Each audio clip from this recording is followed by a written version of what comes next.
Before you go looking for freedom in the future, before you chase that next breakthrough moment, pause.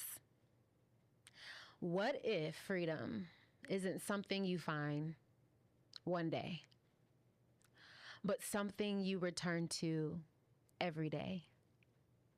So take a breath. You don't have to feel free to begin practicing it. Welcome to Unveiled.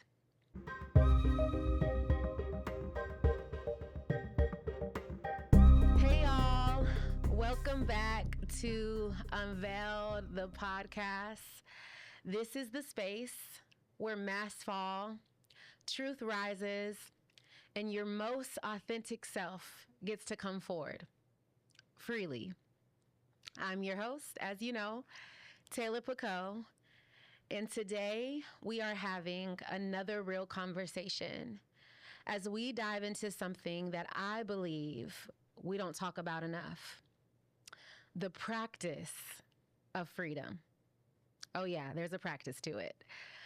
So often we treat freedom like this one-time breakthrough. You know, we treat it like a mountaintop moment. But freedom isn't just an event. It's not just something you feel. It's something you choose over and over. You choose it in the quiet. You choose it in the chaos. You choose it even in the ordinary. What if freedom wasn't a finish line? But what if it was like a rhythm? You know, what if it was like this daily posture? A commitment to walk differently, even if the chains are gone, but the memory of bondage remains. And whether you're walking out of something that you may feel is toxic, you know, whether you're learning how to reclaim your time, last episode we talked about reclaiming your voice, or whether you're just finally, for once, getting honest about what has kept you bound. I believe that this episode is a gentle reminder that you don't have to feel free in order to live like you are. You don't have to wait until the storm passes to walk in peace. Today, we're going to demystify what freedom really looks like on a regular Tuesday afternoon, in traffic, in your triggers, in your real life, okay? So let's go ahead and actually get into this conversation of this daily practice of freedom. I believe that there's this myth, right? This myth around this concept and idea of arrival. So I want to dismantle something real quick, because we have been conditioned over and over again to believe that freedom is an arrival point. Like, we're all working towards this quote unquote freedom. It's an arrival point in our minds. We believe that it's just this mountaintop moment, this big emotional breakthrough. The day that you finally cut the cord, that you leave the job or heal the trauma. For everyone, it looks like something different. But there's no such thing as arriving at freedom. You know, that thought actually challenged me, because that idea that one day you'll actually feel completely free and never struggle again, that's a myth. And I would say that it's a myth that keeps people in cycles.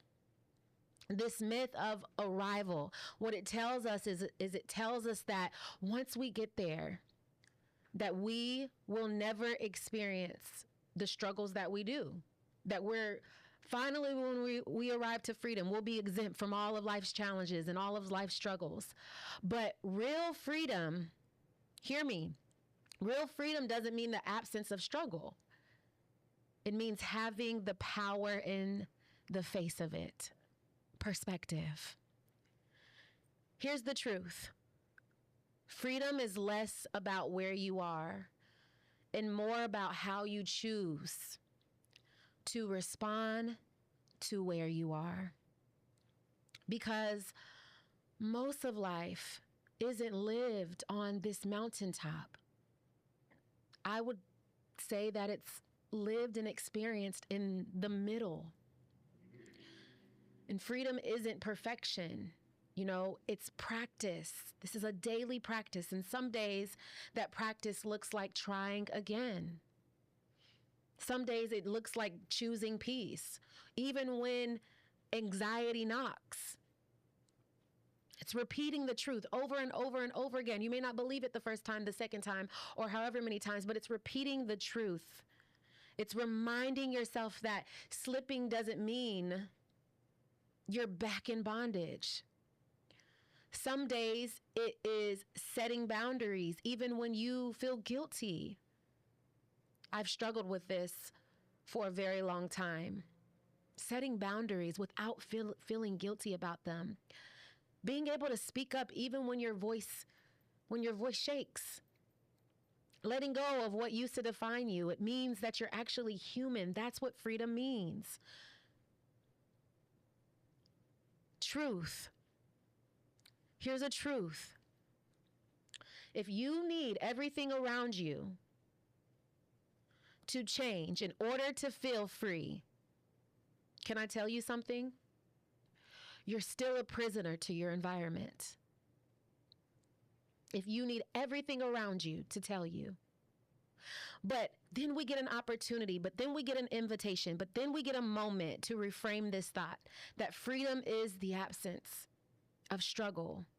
It's the presence of awareness. It's the presence of choice.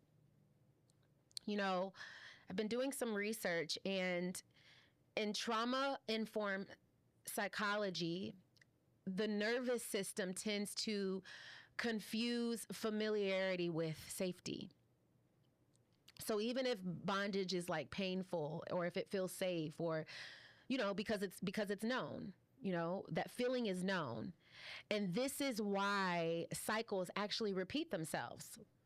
We don't always crave freedom. We typically, most times, we crave actually just what's familiar. You know, all of us in some form have experienced bondage. Great or small, it still is what it is. And if you've ever had to fight for your peace, I'm talking about fight for it. If you've ever had to fight for your identity, if you've ever had to fight for joy, then you've also practiced freedom. Even if you didn't name it that way, maybe you never labeled it like that, but I'm telling you that you have already put this into practice. You know, in every decision you make, every no to what used to bind you is a declaration of freedom. But oh, is there a cost?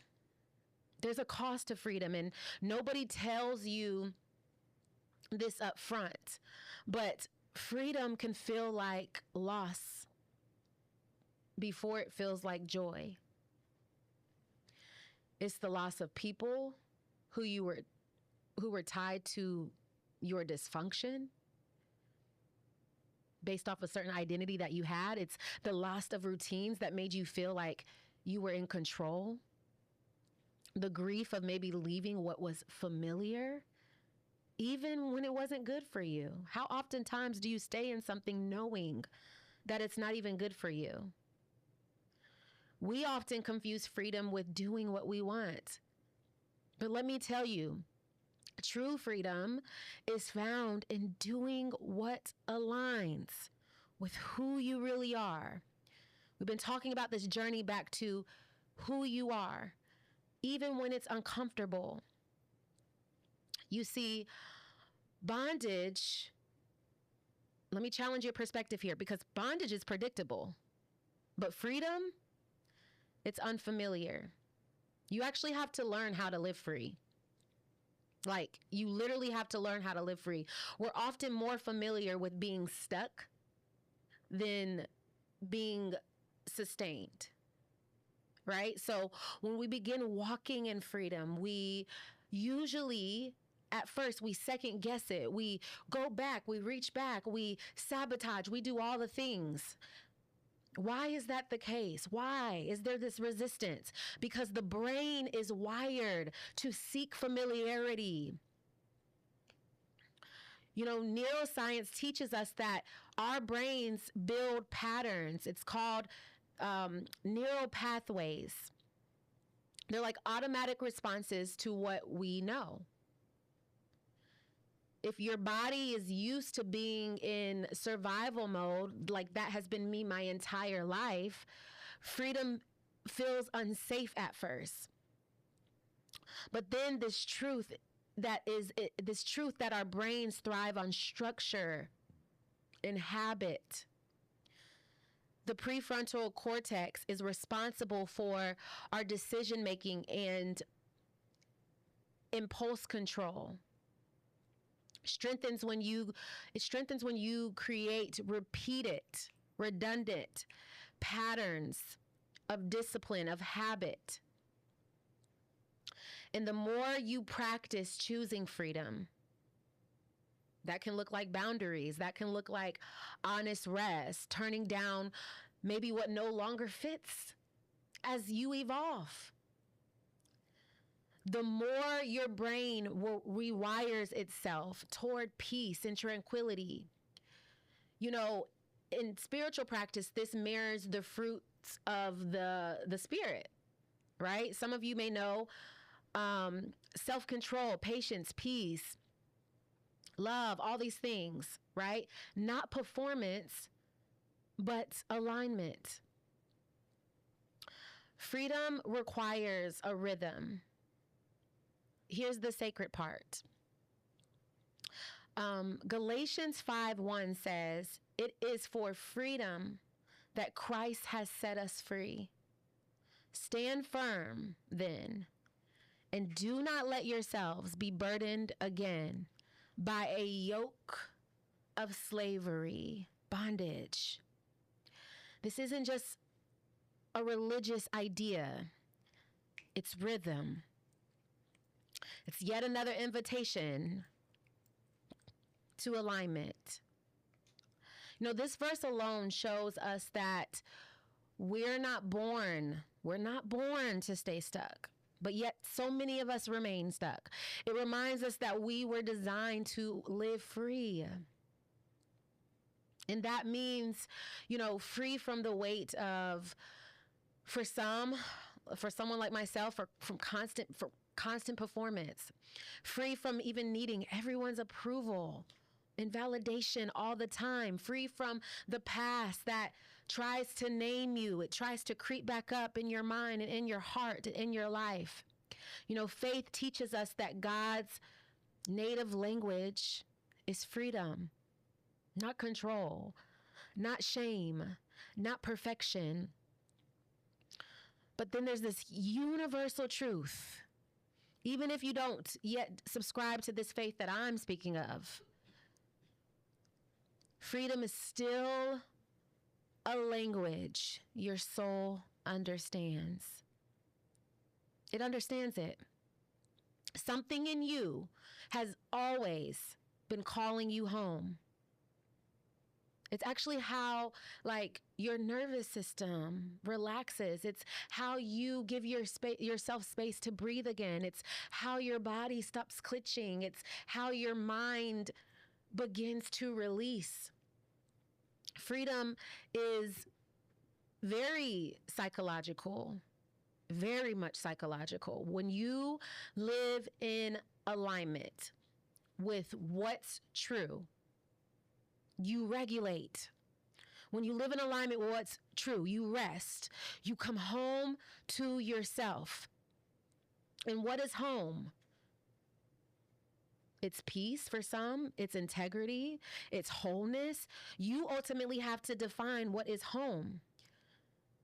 But freedom is not the absence. It's not the absence of boundaries. It's this presence that you have of clarity. So in order for us to experience this in fullness, it is important that we choose what aligns with not who we were, but who we are becoming. You know, let's be honest, because there comes a time when maybe you slip, you fall back. And what happens when we fall back into the same old cycles? You know, on this journey, there are days when we slip back into those old cycles, and these old cycles will have you choosing, because it's a default state, it's a default setting. And you have to retrain your brain, you have to retrain your mind a different way, because again, you're used to choosing what is familiar. You might feel shame. You might be tempted to quit. But slipping doesn't mean failure. What it actually means is that you are human and you are still in process, and you have to give yourself space to be in process. But you want to know what it also means? It also means that you have another opportunity to choose again. Freedom isn't measured by how many perfect days you have. It's measured by how quickly you return. I want you to think of freedom like muscle memory. You know, the more you actually practice it, we're talking about the daily practice of freedom, the stronger it actually becomes. It becomes more of a feeling, just becomes more of who you are. You're able to embody it. The less it feels foreign. You know, neurologically, your brain has the ability to actually reroute and rebuild. And every time you choose differently, you're building a freer future. Spiritually, again, as I have intertwined this concept of grace, it's called grace. You know, you may have to repeat the boundary. You may have to reframe the thought. You may have to reset the day or revisit your why. Either way it goes, you don't need to arrive.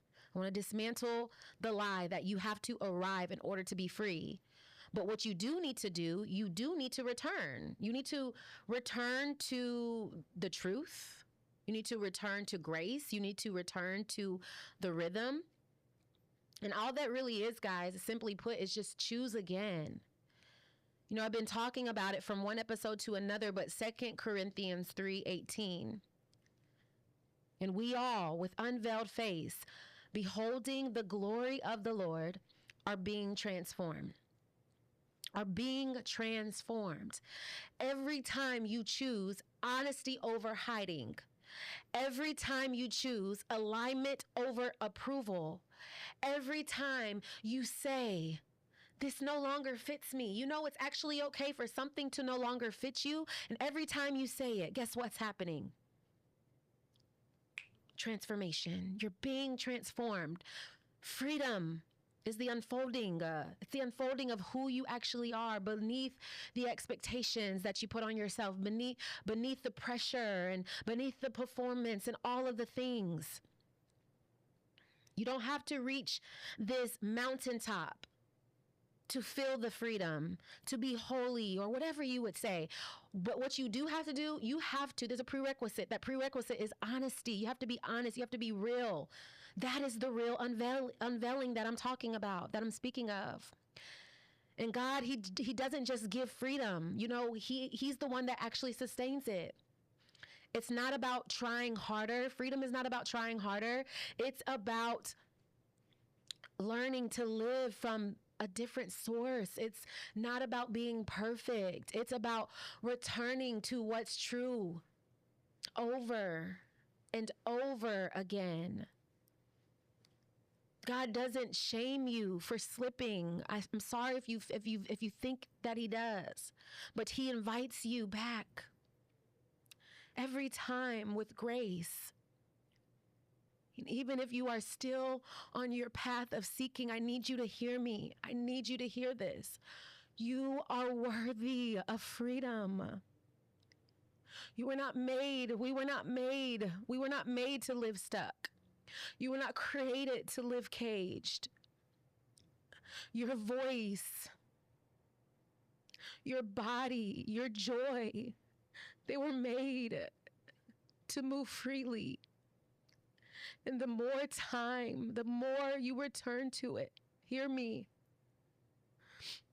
the more it becomes your default.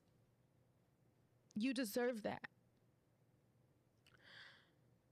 I want to make it tangible because, again, I think I said it in the last conversation we were having, but there's no sense of you showing up to this space if you can't really apply it to your life. You know, this week, there's something that I want you to do because we're talking about this daily practice of freedom. And in order for you to practice something, there has to be something activated. And one of the ways that I want to activate that is I want you to choose an area of practice to practice freedom and create what I would call it a freedom rhythm around it. You know, what this may look like, whether that be with your words, where you choose to speak truth and not just what's safe, or your body, moving it in ways that actually feel free, not just reserved, not just performative, or even just your schedule. This is something I need to work on, saying no and honoring your energy or your thoughts by challenging any narrative that goes against truth. Freedom isn't just spiritual, it's somatic. It's mental. It's practical. Freedom, it isn't a finish line. It's a way of walking. I dare you to walk. You don't have to escape to be free. You just have to start walking differently. One stride at a time, one step at a time. Every day you choose different. Every stride you choose different. Every step you choose different. Freedom isn't a one-time event. It's a rhythm. You gotta find your rhythm. You gotta figure out your rhythm in this season because your rhythm is going to allow you to finally obtain what you feel is so distant. What is so distant is actually here now. It's here now. Freedom is not a performance. It's not a feeling you wait on. Can I tell you? It's a choice you make. And you don't just make it once. You don't just make it twice. You keep making it. So if you forget tomorrow, guess what? You choose again. If you fall back, you know, I love this song. It's like Donnie McClurkin, We Fall Down, But We Get Up. Yeah, if you come back, if you doubt yourself, you just remind yourself because freedom is yours. Not someday, but today. All right, guys. Listen, look now. Y'all getting me. Y'all shaking me out now, okay? Let's reel it back in, you know. I want to pause there. I want to stop there. It's this daily practice, but in order for something to be put into practice, you have to make space for it. So I don't want to overwhelm you with too much at once. I want to pause. What I would like to consider a sacred pause until we meet again. But if there's something in just this conversation or anything that I said today, if it resonated with you, I want you to do me a favor and I want you to subscribe to this podcast, you know, drop a comment, hit the notification bell. And if you're not already, make sure that you're following us on social media at Unveiled on Pod.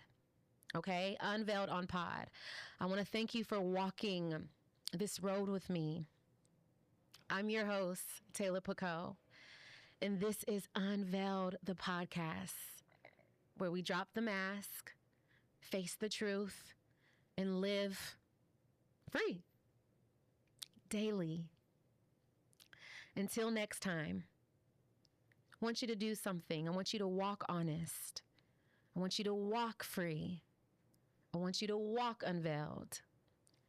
And remember, you don't have to be perfect to be free. You just have to choose it on purpose.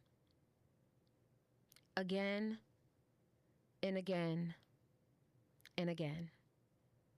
Until next time.